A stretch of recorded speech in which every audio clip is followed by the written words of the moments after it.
c'est un titre qui s'est imposé.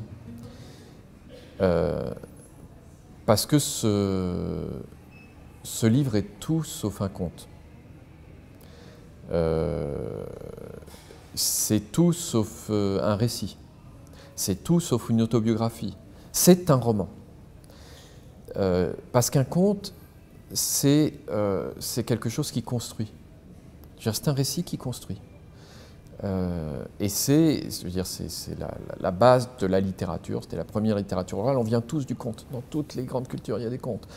Et c'est un conte des fées, par exemple, je reprends le livre, mon livre, c'est parce que le petit garçon ne peut pas se construire, parce que ce qui définit les contes, c'est par exemple le manichéisme des personnages. Les bons sont très bons, les mauvais sont très mauvais. Or là, il y a un homme qui se fait passer pour le bon contre la femme qui est méchante, qui finalement n'est pas si méchante que ça. Lui, il est un peu femme alors qu'il est homme, elle est très masculine. Et donc voilà, un enfant ne peut pas se construire sur ces bases-là. Donc ça devient très très compliqué. Alors que dans les contes de fées, et surtout dans la version de Charles Perrault par exemple, le loup mange la grand-mère, mange le petit chaperon rouge, c'est très clair, quoi. Donc, et il y a plusieurs versions, ça qui est très intéressant. Et le drame aujourd'hui, c'est les contes, soi-disant, pour ne pas heurter les enfants. Et ça, c'est des contes des fées pour moi.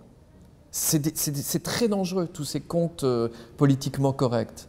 Parce que si l'enfant ne voit pas, sans faire de la psychanalyse à 2,50 francs, qu'on tue la sorcière en la mettant dans une marmite d'eau bouillante où on l'a poussée, il ne peut pas tuer le mauvais côté de sa mère et aimer le bon côté de sa mère qui est la reine.